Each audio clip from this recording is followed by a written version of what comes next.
The answer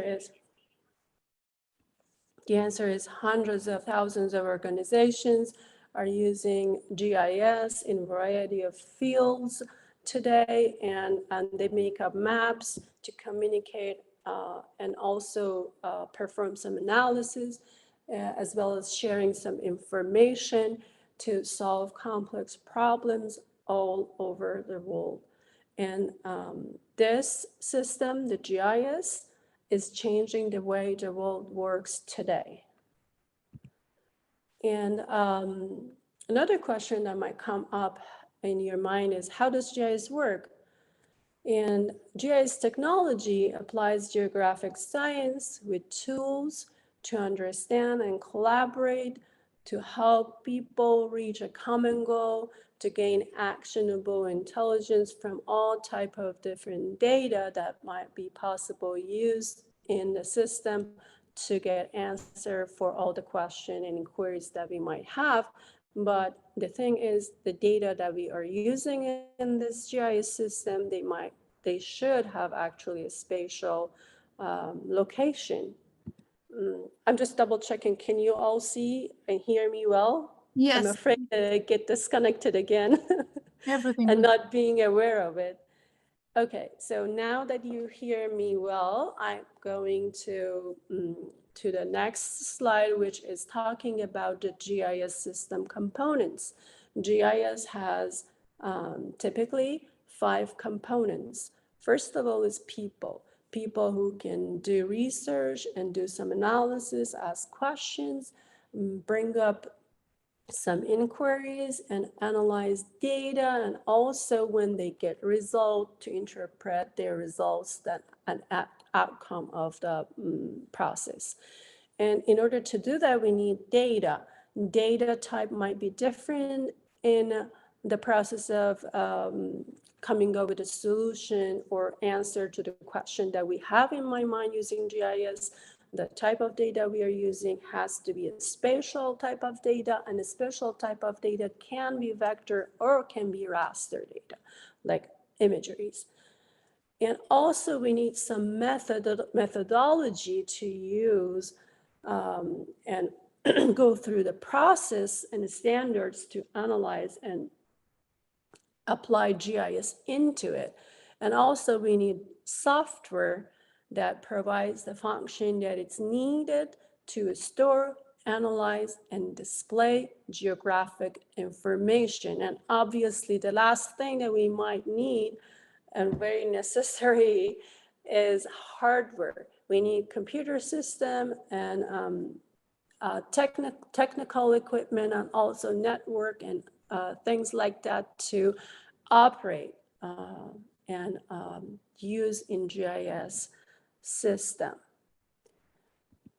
And because we talked about maps that as a main component of the GIS, you might want to know what is a map. A map typically is a geographic container for all different type of data that we might have and do some sort of analysis on it. And we bring it on in a shape of a map. In today's map, they all, most of them are like digital maps, like live maps that we can see online. In a lot of hard copies, they're gone. We don't have those anymore.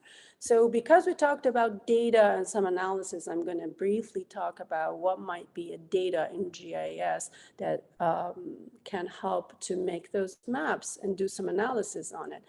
GIS integrates many different kind of data layers using spatial location, as I mentioned earlier. Most data has a geographic components in it. GIS data include imagery features and some base maps that are also some tables that, or like spreadsheets, like Excel spreadsheets that are tied into the other format of data with geolocation, that we do some, what is analysis that we do on data. The analysis, they led us to evaluate some suitability capability and estimate and predict and see the relationship between things around us. And also we talked about application, which is the other format of the map, but it's in a like a focused user experience container that we can bring in or embed our maps into it, and everyone can use those on a, you know, everywhere with any kind of devices, mobile phone devices or tablets, on a web browser, things like that. So for example, when you want to present some sort of graphs, data, and results of some outcome of analysis that you do as a GIS analyst, you might want to think about creating an app, a dashboard that can bring on the graphs and have some demographics to present to your, for example, supervisor. And next question is, who uses GIS? In this modern world, GIS is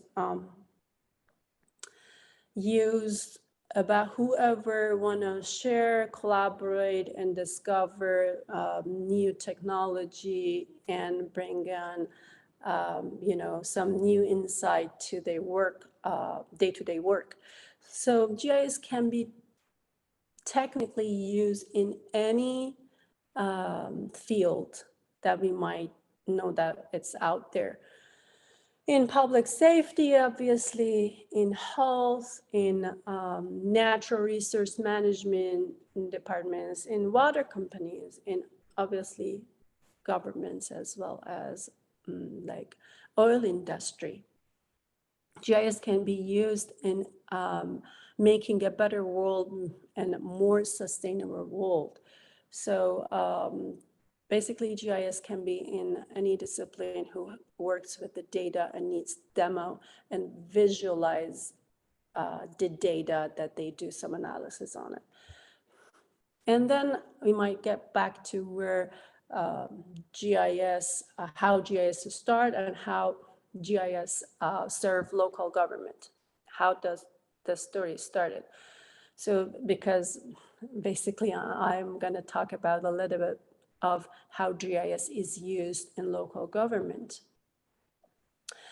So first of all, GIS was created by a person who was working for the Canadian government, and his name was Roger Tomlinson in 1960s.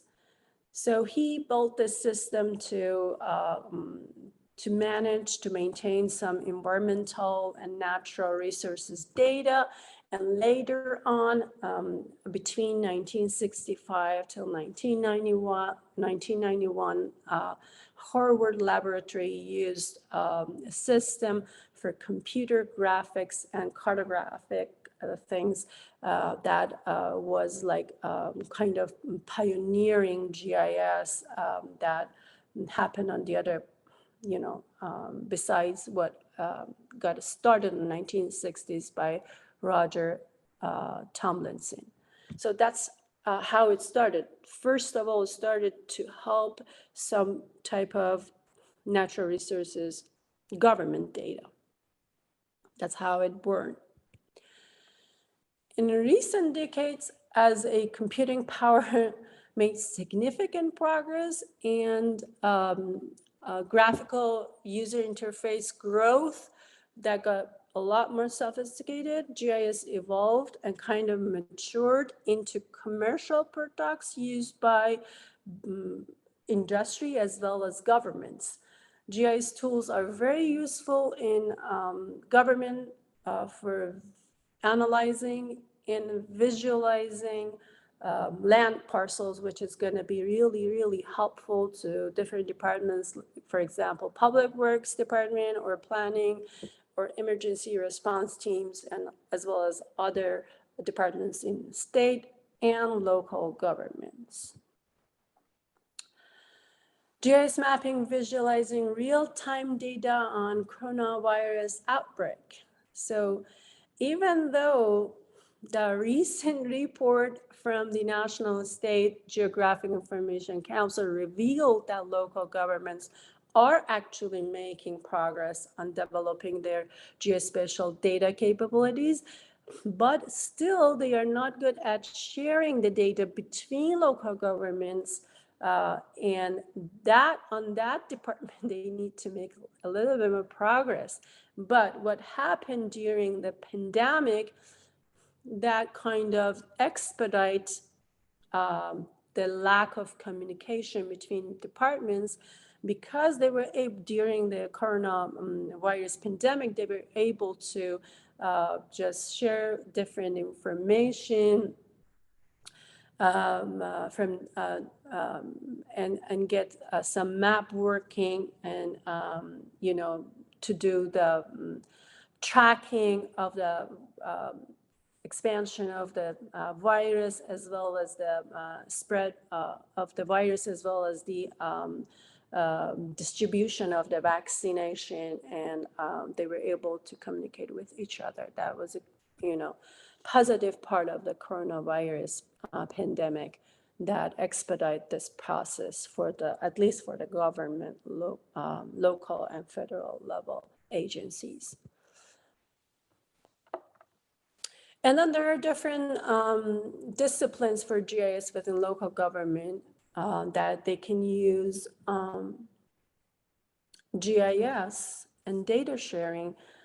And examples of it is going to be economic development and emergency call taking, like dispatch or police departments, environmental and natural resources, health and human services, housing, planning, urban and community planning, different departments can use it. GIS also can be used as a public engagement tool, like the citizen-facing application. They can use GIS application to bring in some insights and give some feedback of how the things are. For example, there are a lot of applications that public can use and enter information. GIS application, that's what I meant. For example, or in my neighborhood, if I see that there are some underserved areas that they do have lack of urban forestries, I can pinpoint, hey, we are having this area and that area, and put the information within those applications to communicate with local government where we can add more trees for underserved communities, for example. And also another aspect of using those public engagement tool or public available tools is in tax, parcel tax information that we can share with people on those applications, that you can see your own tax bill on those applications within the local, at the local government level, and see even not also your own tax bill information from this year or last year, but also you can see how much your neighbor does pay for that. And now it's time that I can explain a little bit about the type of data that we use in GIS. The two main type of data that we use in GIS is, one is called vector and the other one is called raster. Raster data is like imageries, aerial photos. But what is vector data? Vector data is spatial data that you and I know and are most familiar with it, and they're in different format that we can use. If you ever used OpenStreetMaps, or even if you use your Google map on your phone, you saw those type of data that I'm gonna talk about it right now, like vector point data or line data or polygon data. The example of point data, it could be the point of interest, like where hospitals or schools, or they can be represented as line data like rivers or street or trails or whatever, like, or counter data that they can be represented by line, or polygons that typically represent areas such as like cities, lakes, or whatever can be represented by a polygon. So obviously the point and line are a little bit different than polygons because polygons are two-dimensional and can measure the perimeter and area of a geographic feature. And then raster data, also known as a grid data, that they have made up of pixels. And each pixel has a value that gives the resolution. The higher the value, the higher the resolution of the data is. You will typically find raster data on topographic maps, satellite images, and aerial surveys. Raster data is vital for meteorology, disaster management, obviously, and industries where analyzing risk is essential. And how local governments use GIS. City administration, planning, zoning, public works, engineering, and building inspection, and whoever are coming from different departments in local government can use GIS with the data that they collect or the data that create by their day-to-day work. How? For example, city administration, they as you and I, we know, they lead different departments because, the city manager and their administration team, they create policies and they make decisions that can benefit actually different, communities within a city. By using GIS technology, we can make the existing questions or inquiries be visually available to us and see, for example, where are the underserved communities that we might need this facility or that services to be provided. And by creating a map of it, we can visualize where they're exactly located and where we need to concentrate them more and distribute services or pay more attention, for example, education or health services, or any kind of different equity that might be helpful to have a more balanced city-town communities. Planning, zoning, obviously, they also use GIS. Planners use GIS to analyze land use patterns, identify potential development sites. So they do site suitability a lot. And then they create zone maps. They provide those zone maps and record zone regulations to be available to public, and GIS helps them to achieve the goals that they have in their minds. So an example of that can be like if a planner can find a location, a suitable location that they can build some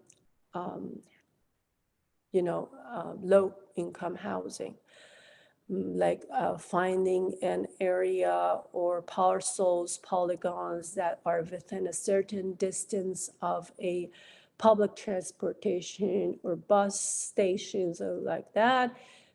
And then they can use the tools and methodology that are available in GIS to come up with the sites that they can build those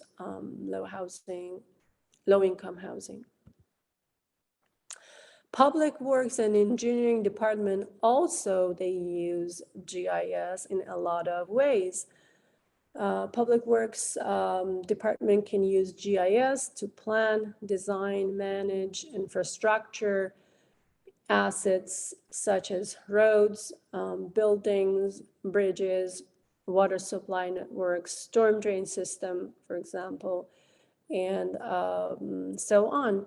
By using GIS, they can analyze data related to land use to see the traffic patterns and environmental condition and evaluate them and have answers to their questions and improve existing way of maintaining the asset. GIS can also assist in asset management, maintain the asset, help them to maintain the asset by providing real-time information about the condition of the infrastructure and equipments that belong to the cities or other local government organizations. And then this slides show or a little bit explain about how building inspection, for example, in local government can use GIS. They can use GIS to monitor construction sites for compliance with building codes and safety regulations and track their progress and see where it does not compliance with the order that they have, and actually track and identify potential hazardous or risks that might be on the way.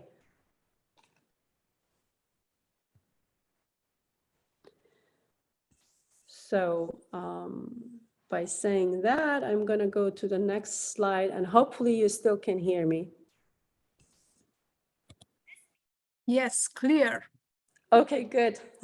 I'm always worried that I'm going to get disconnected again.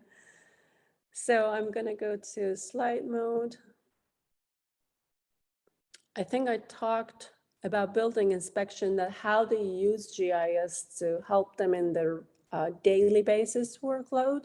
Now it's time to talk about code enforcement and police department, that they use GIS for different purposes. They use GIS for the CAD system, computer aided dispatch system, that behind the scene, there are tons of layers that they might need to figure out where the incidents are happening, the incidents related to the calls that they get, and also the maps that they track all the incidents on their monitors, and as well as the vehicles, MDT system cover all the needs for the vehicles that they go to the calls that they get from call centers.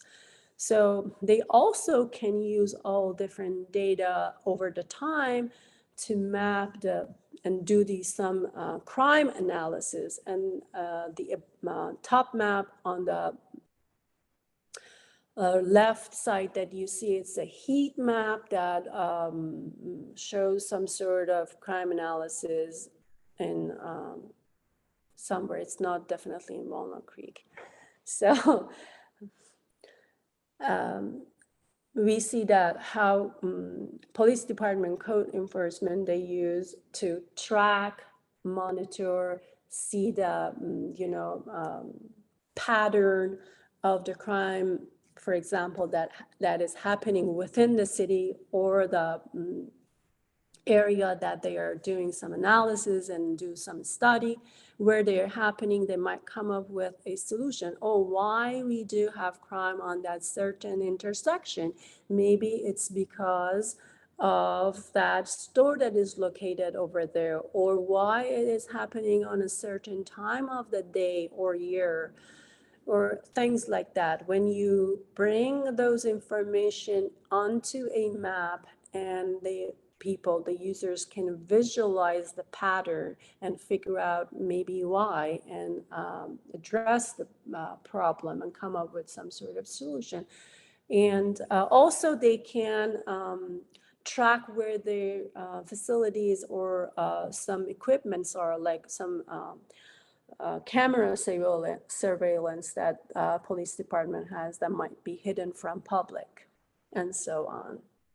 I think I gave you enough example about code enforcement and police department, how they use GIS. Also, emergency management can use a GIS. GIS can provide important information like evacuation routes, and flood zones where they are, a hazardous material where they are stored, and critical infrastructure where they are located, and which can help emergency management departments to prepare and also respond to disasters and emergencies that happen all the time. In the event of crisis, GIS can help create maps and models, track resources, where the resources are, how to access them, and what route to take to do the evacuation, and help make important decisions as quick as possible. And finally, we get into housing, and housing departments can use GIS technology to map and do some analysis, a variety of housing related data, including a location, condition, properties, and also the occupancy rates and demographic information. Can help identify areas with high demand. Where do we need to have those locations? Where do we have people that might need really those buildings and be more accessible and have more access to the things they might need, like stores or grocery stores, things like that. GIS is a great help to find the suitable size and get some help in that matter as well. So those were examples of the different departments in different local government. It might not be limited to those, but again, those are just examples. By saying that, I think I'm at the end of my slides, and I'm going to hand it to Nate to explain it to you and share his experience and knowledge about how does he use GIS in his discipline in a daily basis. Thank you so much for listening to me, and hopefully if you have any questions, we can answer at the end of this presentation. Thank you again. Thank you, Mujgan. Sure. Okay, let's see, I'll share my screen.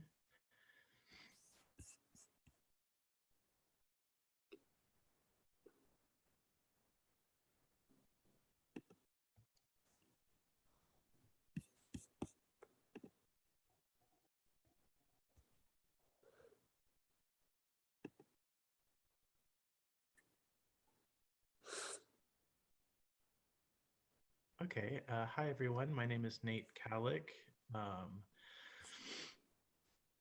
I went to grad school with Mojgan for geography. So yeah, I wanted to show you just a little fun thing that I use with GIS. As Mojgan stated, there's literally thousands of different applications for using GIS. It's really fascinating. But here's just a quick and easy little example, basically. So um, I use QGIS, and it's a free to download GIS program. The other main program is ArcGIS, but this one is free. Let's see. Next slide. Sorry. Okay. Okay, here's the startup screen when you open QGIS, the free program. It's blank, kind of the world is your oyster. And you can add a free base map, for example, from OpenStreetMap. It looks like this. And I don't know if you guys are geography nerds, but it uses the web projection based off of WGS 84. And this is the standard map projection that you'll see on Google and Apple Maps, Mapbox, OpenStreetMap.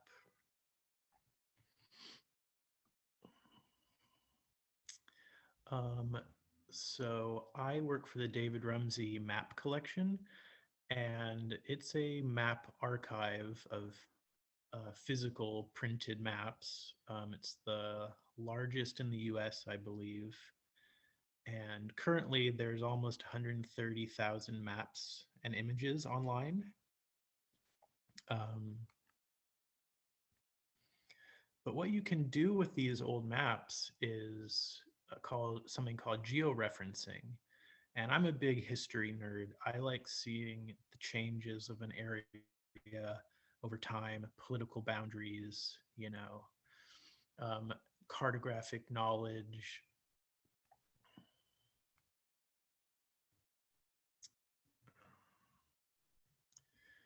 And on David's site, there's a georeferencing tool that you can use.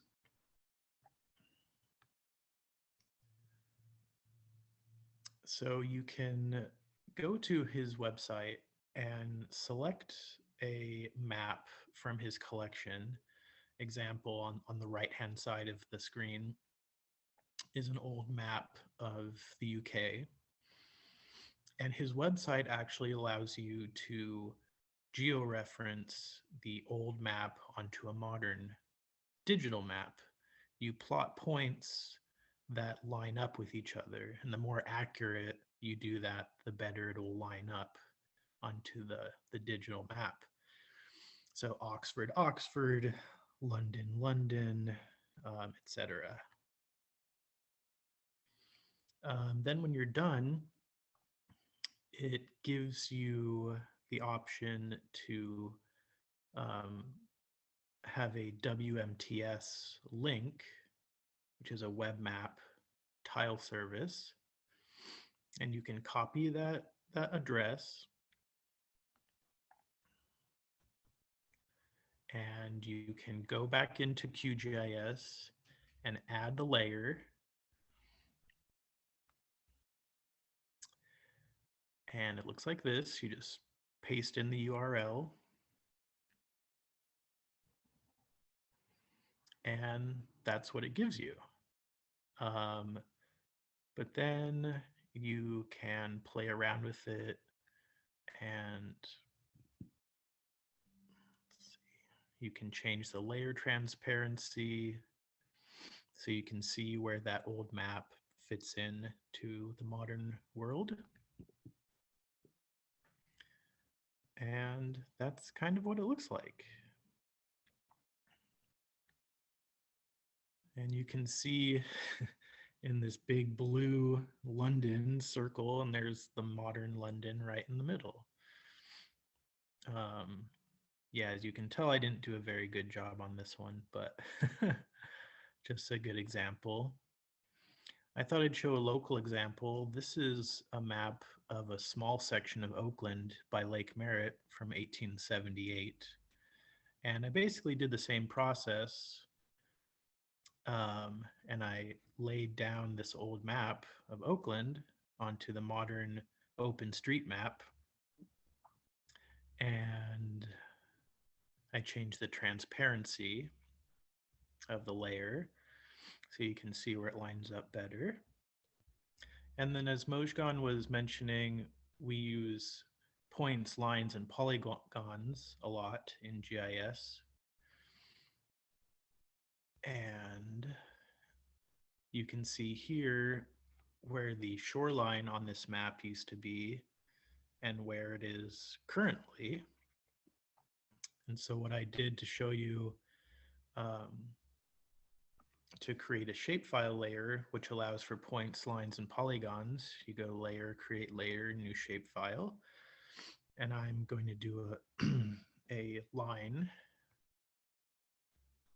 And you can change the label, symbology options. There's just endless different options. You can make it big, red, you know, whatever you want to make it look like.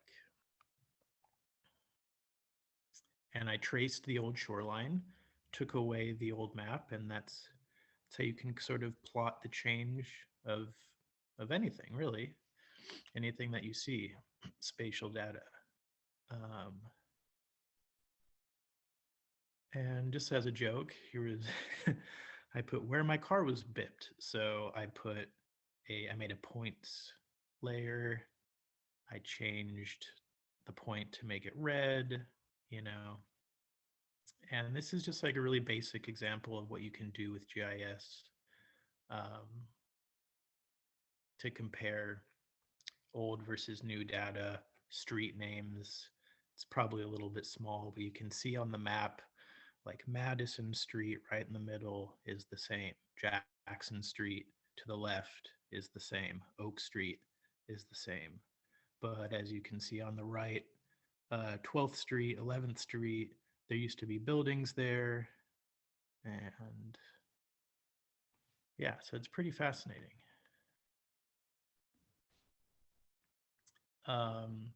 And just to reiterate, showing change over time, for a long time, cartographers showed California as an island. And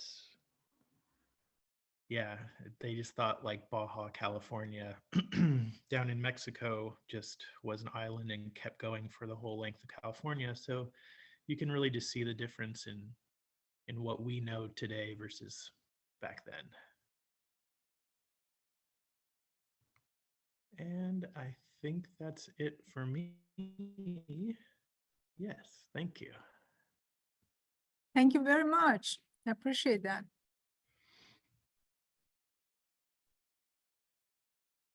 Hey, Fatima, just so that I don't overdo your time, I'm going to shorten my presentation for about 5 minutes so that you'll have 5 minutes for questions, because I'd hate to talk too much and not hear back from your Of course. students. Thank you so much. Okay, so let me go into slideshow mode. My name is Phil Balin. Oops, there we go. I actually work for 2 agencies. I work for FEMA in the weekdays, and occasionally when things are bad, I work for the National Guard, and I do GIS mapping for both agencies. I'm in FEMA working on the COVID-19 recovery, and regarding GIS, I'm going to reiterate the same things Mojgan told you at the beginning of the hour. She mentioned that GIS are people, data, and software. Okay, so look up here. I have partnerships, which are the people aspect, and then there's how the data flows from one group to another, how it goes from one software to another, and then there's all kinds of data. So this is all used in public safety for decision making, and in a large part, the success of public safety using mapping and data is how well You can pull different sorts of data together from different agencies, how you can combine them. But even more important is once you pull that information together, it's how you can communicate it. It can be done in a fancy digital web map. It can be plotted out on a big piece of paper. And sometimes you take the information and you summarize it in front of a group of people. So all these different communication tools I'll suggest to you can make use of data, and they're all important depending on who your audience is. Okay, let me go to the next one. In public safety, there's a lot of data that's collected in the field. You have checklists of information to look for. I may be going down to Southern California Monday to look at damage assessments because of all those floods and debris flows and landslides. We'll be using a cell phone to actually do a survey of information we see. We'll be taking pictures of damage and the extent of the flows. So again, there's lots of different kinds of data, but what's important is that you figure out, how am I going to communicate that information to a central place? And then how am I going to use it for decision making? And recognize that when you collect information, the data is used for different purposes for different groups, right? You got decision makers at the top of the food chain, you have analysts in the middle, and then you have the public that wants to know what's going on out here. And they need a much simpler but still effectively communicated story about what that information is. And in 2017, I had spent a lot of time working on earthquake preparation within California. We worked with many different agencies. NASA is one of the key agencies we work with. The US GIS in terms of creating digital data. So after an earthquake, they're out there measuring and taking photos of all kinds of information. And NASA's flying both satellite and airborne and unmanned vehicles and collecting data. But at the end of what's really important is that we figure out, how do we share that information? How can we pull out what's important from that data? And this picture right here shows the many different agencies that for this particular exercise, which was an earthquake exercise, how we could share information.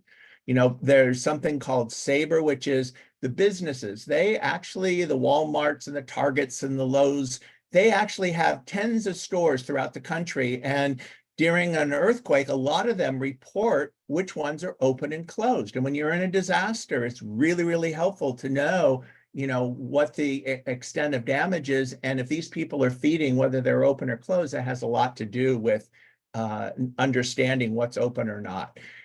I mentioned that, again, we share a lot of information between our agencies. You can see different agencies that I've worked with. And again, everything I tell you today is the Phil Balin view of it. I'm not representing today FEMA or the National Guard, but I am showing you examples from them that show how we pull data together. And the pretty picture in the background here, you see when we have earthquake shaking, you end up with an intensity of shaking in the yellows and the reds. But then earthquakes can cause plumes. And that green color that you see there is actually a plume that we simulated. This was an exercise, but we wanted to simulate how we could combine the information and figure out, well, what vulnerable populations or senior care centers were within that area. These are things that we have to practice as GIS mapping people, so that when something occurs, we have it all figured out of who we're going to get data from, how we're going to represent it, how we're going to communicate it, that kind of thing. Just another picture. This was another earthquake exercise. There's a chlorine plume in the middle. And what was key about this slide is that when you're a decision maker, you don't want to hear about milligrams per liter of chlorine in the air. I want to know, and this is what our EPA does, I think, is they have a classification that's called an AGLE. And there's a 1, 2, and 3 level, where 3 is the worst and 1 is, it's just, hey, it's sensitive, it's bothering my eyes. But this is the kind of information that when you're a GIS person, you have to think, how am I going to symbolize this information so that I can understand and communicate for decision makers what they need to know? All right, And here's an example of when my work in FEMA on COVID-19 recovery, we were looking at, well, who was affected? We recognize, and here's COVID-19, here's Region 9 is the group I work with, which is the 4 states of Hawaii, California, Nevada, and Arizona, but also the Pacific territories. And what we find in territories, which is a good example, is that sometimes there's really good data in the continental US, but a lot less information out in the Pacific Islands, and not all the same level of information. Some information like vulnerability, we may have at a community level, whereas other kinds of information, we only have an estimate for the whole territory. And in GIS, you have to figure out, well, what's available to me? What can I say and not say about that? Here's where I'm using GIS on Guam to look at and represent 2 kinds of information, one of which is what is the density of housing, the density of population per housing units, and I'm representing it by slash lines. And then the vulnerable population information is done by colors. So figuring out, this is just something GIS people do, figuring out how to communicate multiple parameters to an audience is something that you do. But it's not just maps that you have to make. Sometimes when you're trying to show who was more affected, what ethnicity was more affected by COVID, you need to get and I had to brush up my Excel spreadsheet graphing capabilities a lot, because it's not just a map I'm always making. Sometimes I'm pulling the data out of the mapping system and putting it into an Excel graph or chart. So I just want to put a plug in there for continuing your Excel spreadsheet skills, because in representing data, you need all of the above. And this was just showing that a particular minority population, the Chukis on Guam, were more affected by COVID than any of the other native cultures there. And this is the kind of thing that we need to know. And then we want to be able to represent, well, where are the Chukis represented on here? And here you can see I'm showing the percent population of them on Guam. So just examples. I'm going to go through this pretty quickly because I want to get us to questions. We use in the National Guard, we use a lot of data from NASA. They're incredible partners. They call us up every pre-season to the fire season saying, is there anything you need from us? And we want you to know what kinds of capabilities we have in this upcoming fire season. And sometimes they collect information. This is actually NASA's collecting information about ground subsidence. So really accurate information. We actually use this detailed ability of this particular sensor to look at when there was an earthquake and we were in Napa on the airport runways. We couldn't see the damage, but with their tools, you could actually see that linear displacement that was caused by the fault in such a minor way that the instrument picked it up from up in the air that we couldn't see it on the ground. This is just another kind of data. It's called LiDAR data, but it allows you to represent 3D features, and it's becoming more and more prevalent. And these are all great skills that you learn that are very marketable in the different sectors of government and industry that Moshgan talked to you about. And again, at the end of the day, I'm just going to summarize that using GIS is a lot about partnerships. It's a lot about understanding about the data. You need to know a good amount about the sector of information that you're working, whether it's public health or botany or critical infrastructure.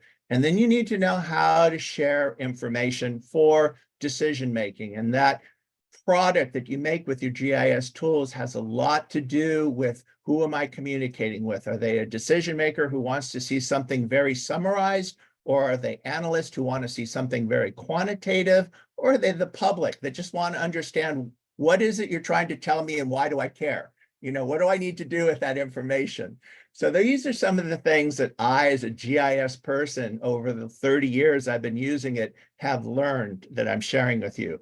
And here's just a summary takeaway that I've quickly gone through is that partnerships, understanding how to represent information, decision-making, and training are really key proponents of public safety GIS.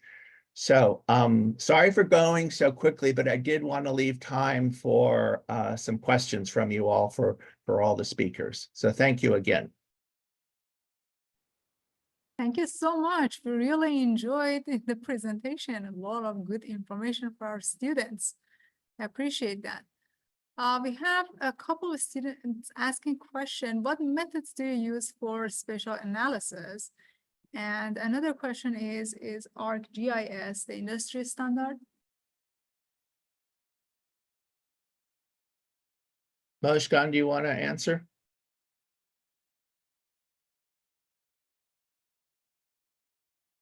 Well, I'll mention that it's not so important about the flavor of software that you use. You saw that the previous speaker, Nate, was talking about QGIS. We use something called Esri.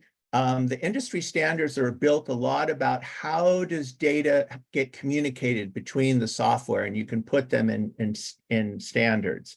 Do either of you other two want to comment to the questions that were asked? And by the way, I put a bunch of links to different agencies' GIS portals. So if you want to see lots of examples of maps and analysis, there's a whole bunch of links I put in the chat for you. Thank Yeah, you. sure. I just want to add that over years, I've learned a lot from Phil. So working with him, I enjoyed it. That's why I wanted you guys hear from him rather than from me, the answer to your questions. And yes, to what you said, Phil, obviously that Esri, ArcMap, or ArcGIS Pro are the desktop version. And all actually different Esri softwares are in the market now. And I don't think there are any competitors that can compete in that GIS business software with Esri. And I think the other question was about methodology. Oh, that is a very broad question. There are tons out there. It depends what kind of question you are trying to answer, I guess. That's the very short form of it. Thank you very much. The next question is about the career pathway. So as you know, our students are college students, some of them are transferring to university. And for those who are interested in following your path, what is your suggestion? I can briefly mention that, but we can also hear from Nate, from Phil, and see what they suggest. But what I experienced was I kind of got exposed to GIS on my undergrad, which was environmental science. Then I tried to learn and dip down a little bit more into this. So I went through a certificate program, and then when I learned that I really like it, then I decided to go to school for it and go to graduate school, have a little bit more focus on that area. Nate, do you want to go? Sure. Yeah, I was going to mention the GIS certificate program. I know there's one at SF State, and there are many online as well. And yeah, just getting a class, a certificate, practicing with it can really open a lot of doors, especially in the Bay Area with tech companies. They want some experience. But you can be a contractor and gain experience that way. And yeah, it opened a lot of doors for me. I'll just stay with those two answers, but if I could, I'll jump to the question that was asking about real-time data and disasters. And I'll mention that more and more we're able to integrate real-time data. Imagine the last floods that we have. I was constantly glued to the real-time traffic information. Remember that Caltrans has cameras on all the bridges and the highways.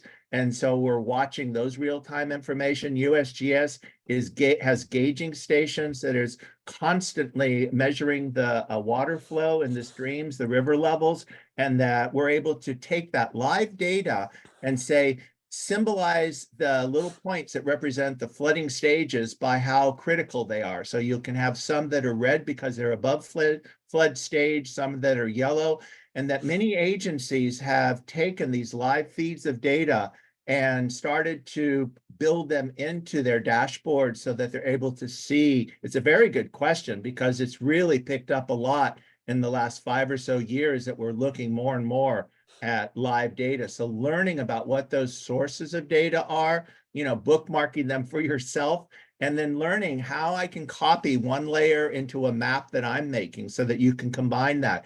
Because more and more agencies are not saying you have to look at the data, the real-time sensors only in my software. You can actually copy the link that they give you and paste it into your own flavor of software, which is wonderful. And many of our state and federal agencies are doing this more and more now. Thank you very much. I appreciate that. Any other question? Anyone last question? Students in the chat, you can speak up if you want to, or you can post your question in the chat. We're taking one more question.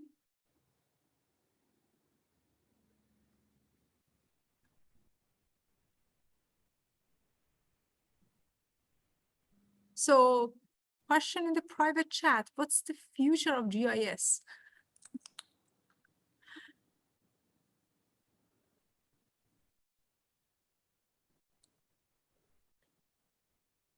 I'll speak to the fact that GIS has just been growing and growing in different agencies in the private sector. There are more and more jobs, as somebody mentioned earlier, that are saying, we want you to come with some GIS skills. And the kinds of data that we're collecting, the use of artificial intelligence to take this data and additionally add content to what the data can mean is going to be a big growing field. So paying attention to AI and how it's going to integrate with all sources of data is going to be really big.